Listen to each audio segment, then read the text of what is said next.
Sa isang mataong lungsod sa Maynila, may isang lalaking halos wala ng pag-asa sa buhay. Ang pangalan niya ay Marco Reyes. Noon, si Marco ay kilalang-kilala. Isang respetadong kolektor ng bangko, palaging naka-Amerikana, may kotse, may titulo, at may pangarap. Pero lahat ng iyon, nawala sa isang iglap. Ang pagbagsak ni Marco.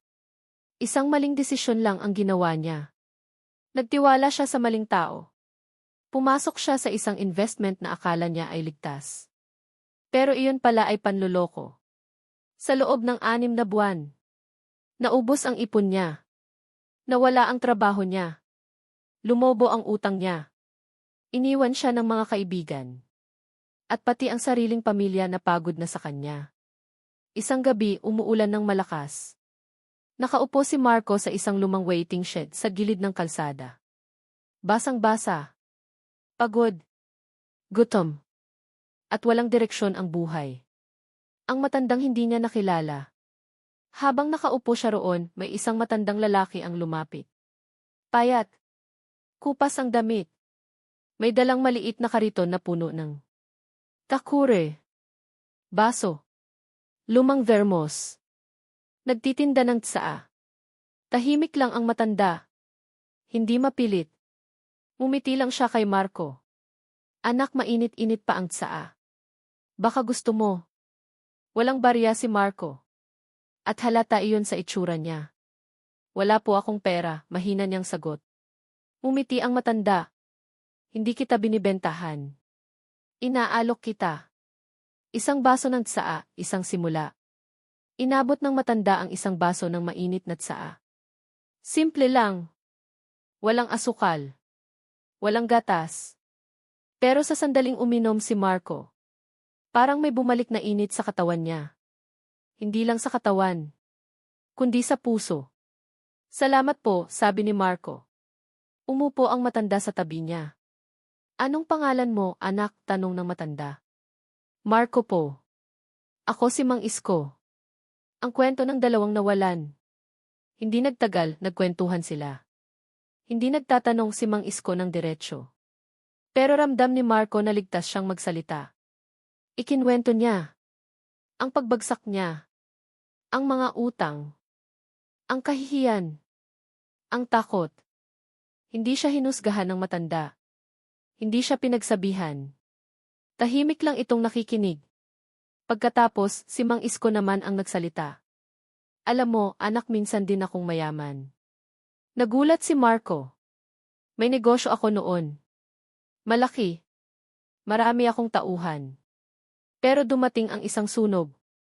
Nasunog ang lahat. Walang insurance. Walang tumulong. At dito ako napunta, sabay turo sa karito ng tsaa. Ang payo na hindi nakalimutan. Bago umalis si Mang Isko, sinabi niya ang isang bagay na hindi malilimutan ni Marco habang buhay. Anak, ang pera nawawala at bumabalik. Pero ang pagkatao, kapag nawala, mahirap nang hanapin. Iniwan ni Mang Isko ang isa pang baso ng tsaa. At isang maliit na supot ng tinapay. Para bukas, sabi niya. Ang simula ng pagbangon. Kinabukasan, bumangon si Marco nang may kaunting lakas. Hindi pa rin okay ang lahat. Pero may pag-asa na. Naghanap siya ng kahit anong trabaho. Tagabuhat. Tagalinis. Helper. Hanggang sa makapasok siya bilang clerk sa isang maliit na lending company. Mababa ang sahod. Pero tapat ang trabaho. Ang muling pagkikita. Tuwing umaga, nadaanan niya si Mang Isko. Parehong pwesto. Parehong kariton. Parehong tsaa. Minsan si Marco na ang bumibili. Minsan libre pa rin. Hindi niya alam kung bakit. Pero may kakaibang gaan sa tuwing kausap niya ang matanda. Ang hindi alam ni Marco. Hindi alam ni Marco na ang simpleng tsaan na iyon ang magiging simula ng isang napakalaking pagbabago. Hindi rin niya alam na darating ang araw na magiging isa siyang kilalang kolektor muli. Magbabalik ang kapangyarihan. At ang matandang nagtitinda ng tsaa ay mailihim na ikagugulat ng buong lungsod. Mula nang makabalik sa trabaho bilang simpleng clerk, unti-unting nagbago ang buhay ni Marco Reyes. Hindi mabilis. Hindi madali. Pero totoo. Araw-araw siyang gumigising ng maaga. Hindi na siya maarte. Hindi na siya mapili. Kung dati, ayaw niyang nahuhuli ng kahit 5 minuto, ngayon ay 1 oras bago ang pasok, nandoon na siya. Ang tahimik na pagsisikap. Sa maliit na lending company na pinapasukan niya, halos hindi siya napapansin noong una. Tahimik lang siya. Masipag. Hindi nagrereklamo.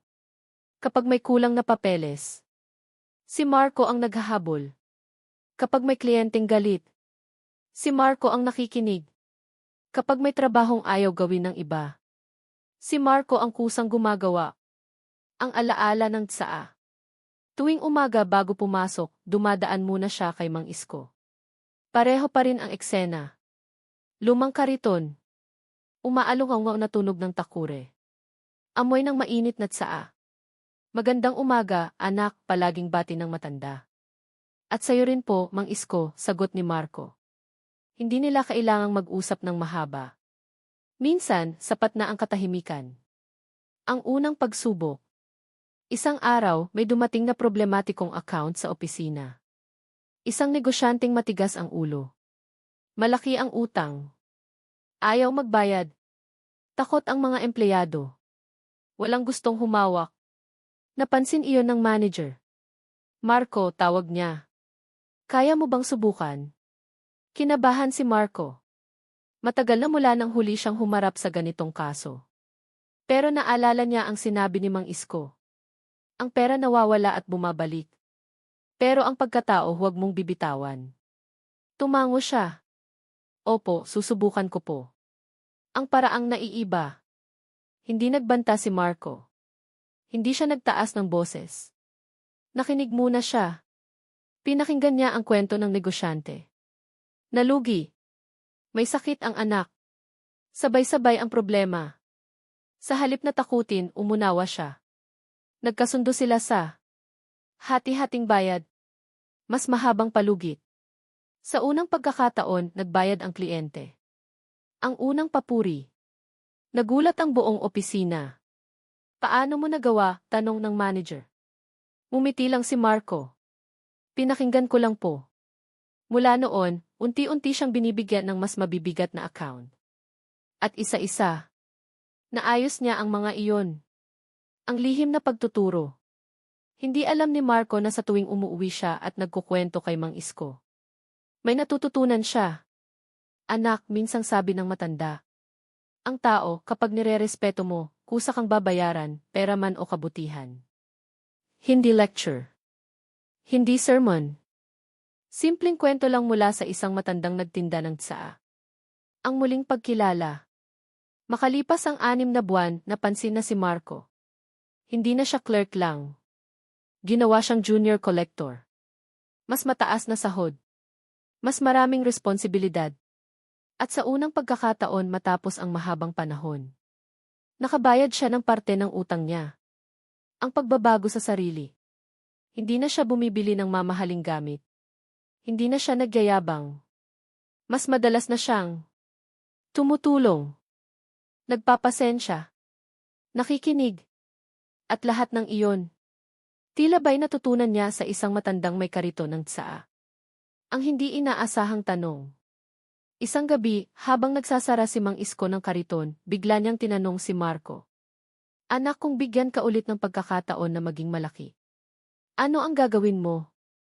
Nag-isip si Marco. Sisiguraduhin ko pong. Hindi ko kakalimutan ang mga taong tumulong sa akin. Umiti ang matanda. Isang ngiting may kahulugan. Ang hindi alam ng lahat. Hindi alam ng mga tao sa paligid. Na si Mang Isko ay hindi lang basta't sa vendor. Hindi rin alam ni Marco na bawat kilos niya ay may nakamasid. At darating ang araw na ang pagiging tapat, pagiging mahinahon, pagiging makatao, ay magdadala sa kanya sa isang posisyong hindi niya inakalang babalikan niya pa. Ang papalapit na pagbubunyag. Isang umaga, may dumating na malaking balita sa lending company. May paparating na external audit. Senior collector. Isang taong kilala sa buong industriya. Nang marinig ni Marco ang pangalan, Nanlamig ang kanyang kamay. Dahil ang apelyido nito. Kapareho ng apelyido ni Mang Isko. Mula nang marinig ni Marco Reyes ang balitang may darating na senior collector para sa external audit ng kumpanya, hindi na siya mapakali. Hindi dahil takot siya sa audit, kundi dahil sa pangalan. Ang apelyido ng darating na tao. Isko Reyes. Parehong-pareho sa apelyido ng matandang araw-araw niyang nakakausap. Ng matandang nagtinda ng tsaa. Ng matandang tumulong sa kanya noong wala siyang wala. Ang pagdududa. No way, bulong ni Marco sa sarili. Hindi pwede. Impossible. Paanong magiging senior collector ang isang matandang halos hindi makabili ng bagong tsinelas? Pero kahit pilit niyang itinataboy ang isip, may kung anong bumabagabag sa dibdib niya. Ang araw ng pagdating. Dumating ang araw ng audit. Maaga pa lang, abala na ang buong opisina. Nakaayos ang mga mesa. Kumpleto ang papeles. Tahimik ang lahat. Bandang 10:00 ng umaga, biglang tumigil ang usapan. May pumasok na lalaki. Hindi siya naka-Amerikana. Simple lang ang suot. Malinis. Maayos. May edad na. Matikas ang tindig. At may kakaibang presensya. Good morning, mahinahong bati niya. Lumapit ang manager. Sir Isko Reyes, tanong nito. Tumango ang lalaki. Nanlaki ang mga mata ni Marco. Ang mukhang pamilyar. Habang naglalakad ang lalaki papasok sa conference room. Napansin ni Marco ang isang detalye. Ang lakad. Ang tindig. Ang ngiti. Parang kilala niya. Pero iba ang itsura. Maayos ang buhok. Malinis ang damit. Walang kariton. Walang takure. Ang audit. Tahimik ang buong audit. Hindi naninigaw si Sir Isko. Hindi rin siya nagyayabang. Isa-isa niyang tiningnan ang accounts, reports, collection methods. Kapag may mali, tahimik lang niyang itinatama. Kapag may tama, nagbibigay siya ng papuri. Napansin niya si Marco. Ikaw ang humawak nitong account na ito, tanong niya. Opo, sir, sagot ni Marco, kinakabahan. Tumango si Sir Isko. Maganda ang approach mo. Makatao. Napatingin ang manager kay Marco. Ang pag-uusap na pribado. Pagkatapos ng audit, tinawag ni Sir Isko si Marco. Marco, pwede ba tayong mag-usap sandali? Nanlamig ang kamay niya. Pumasok sila sa maliit na opisina. Isinara ang pinto. Tahimik. Ang pagbubunyag. Tumingin si Sir Isko kay Marco. Ngumiti. At ngayon, sabihin mo sa akin, anak. Masarap ba ang tsa ako? Parang tinamaan ng kidlat si Marco. Kayo po si Mang Isko. Tumango ang lalaki. Ako nga. Ang totoong kwento ni Mang Isko. Umupo si Sir Isko. Hindi ako nagsinungaling sa'yo, mahinahon niyang sabi. Pero hindi ko rin sinabi ang buong katotohanan. Ipinaliwanag niya ang lahat. Siya ay dating head collector ng isang malaking bangko. Isa sa pinakarespetadong tao sa industriya. Kilala sa pagiging makatao pero epektibo. Pero isang araw, nagretiro siya.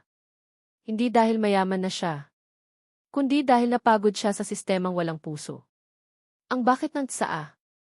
Nagtinda ako ng tsaa, sabi niya.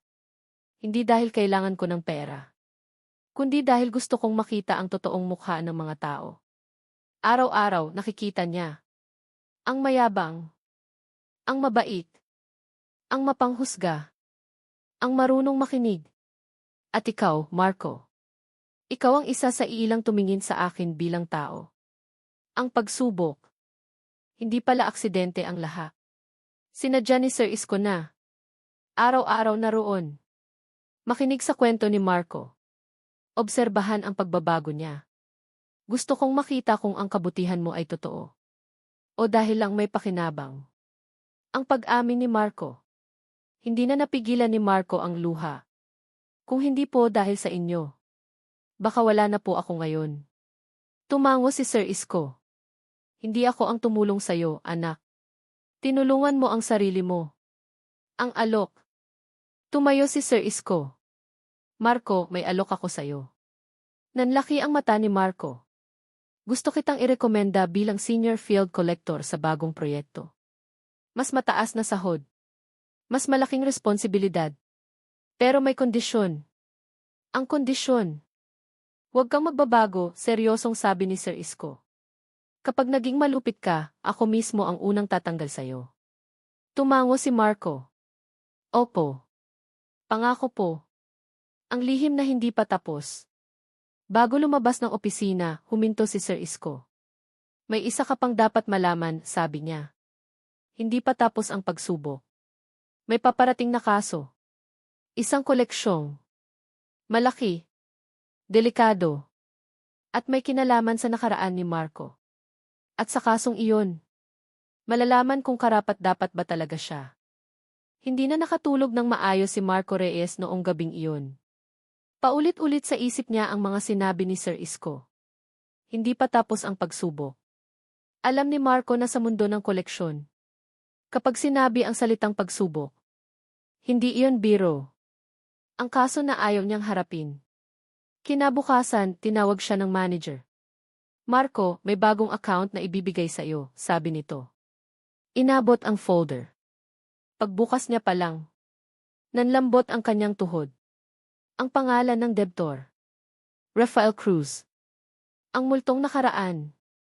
Si Rafael Cruz ang lalaking nangloko sa kanya sa investment. Dahilan ng pagbagsak ng kanyang buhay.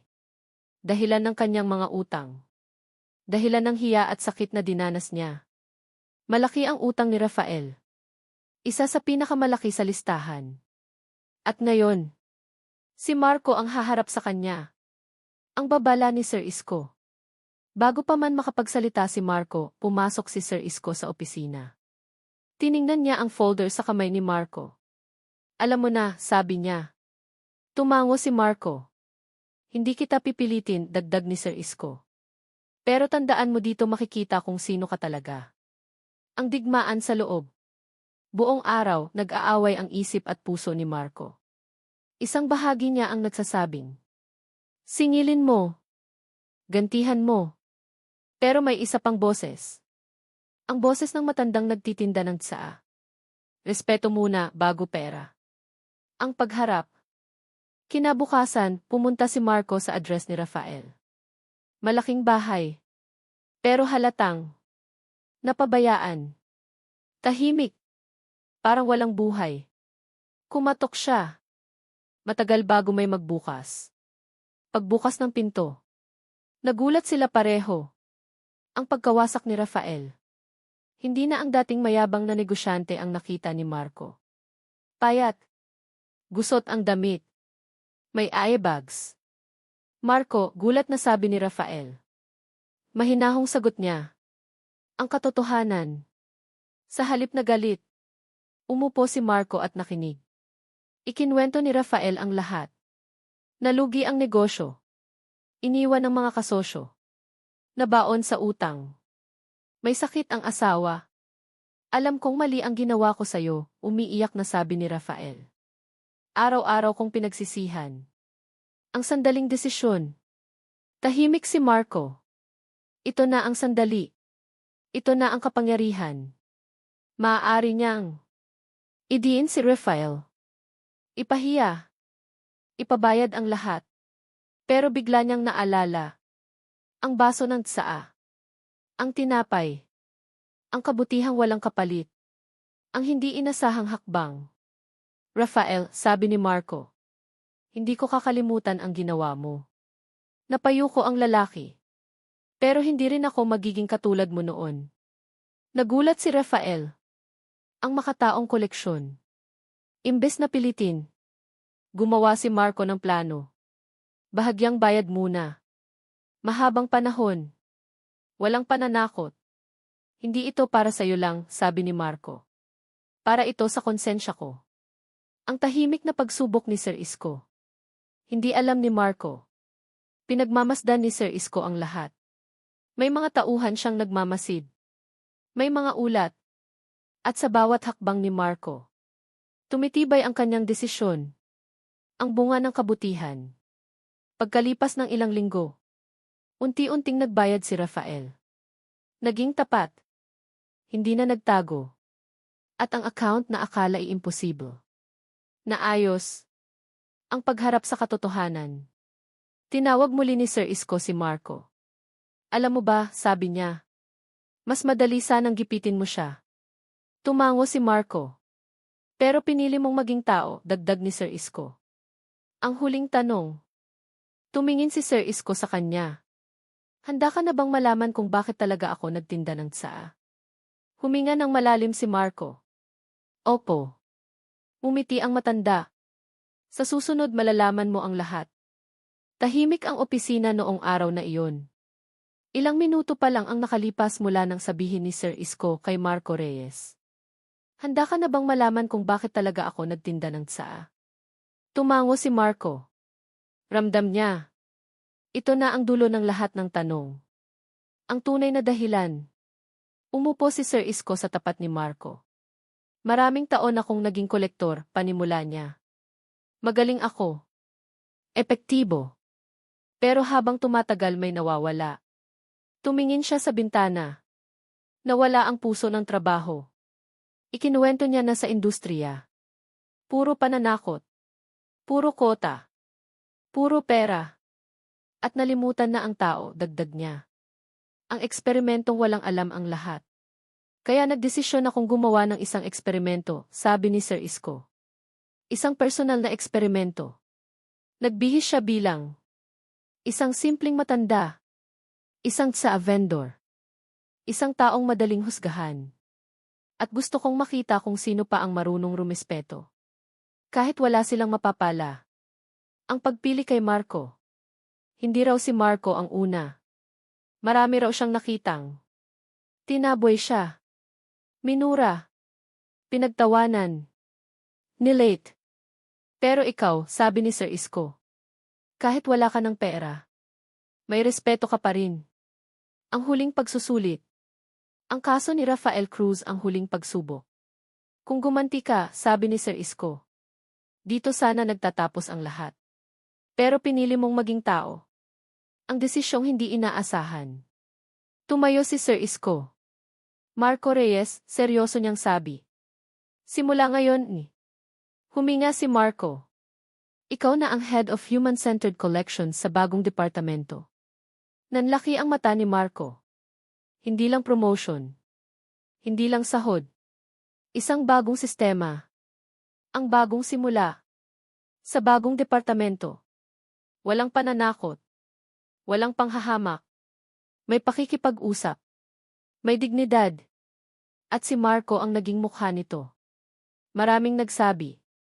Hindi obra yan. Pero ang resulta. Mas maraming nagbayad. Mas kaunting nagreklamo. Mas maraming nagbago. Ang pagbabalik sa kalsada. Isang umaga, nakita ng mga tao. Si Marco, nakaayos, may dalang-dalawang baso ng tsaa. At sa gilid ng kalsada, may isang kariton. Hindi na si Sir Isko ang nagtutulak, kundi si Marco. Ang simbolikong tsaa. Hindi na siya nagtitinda. Nagbibigay lang siya.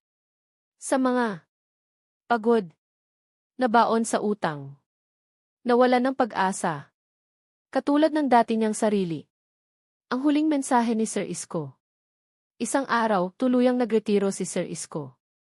Bago siya umalis, iniwan niya ang isang sulat kay Marco. Ang tunay na yaman ay hindi mo kinokolekta. Kusang ibinibigay kapag marunong kang maging tao. Ang pamana. Lumipas ang mga taon. Si Marco ay naging inspirasyon. Naging leader. Naging halimbawa. At sa bawat opisina na binibisita niya, may isang maliit na mesa. May takure. May baso. At isang karatula. Mainit na tsaa. Libre. Makinig muna tayo.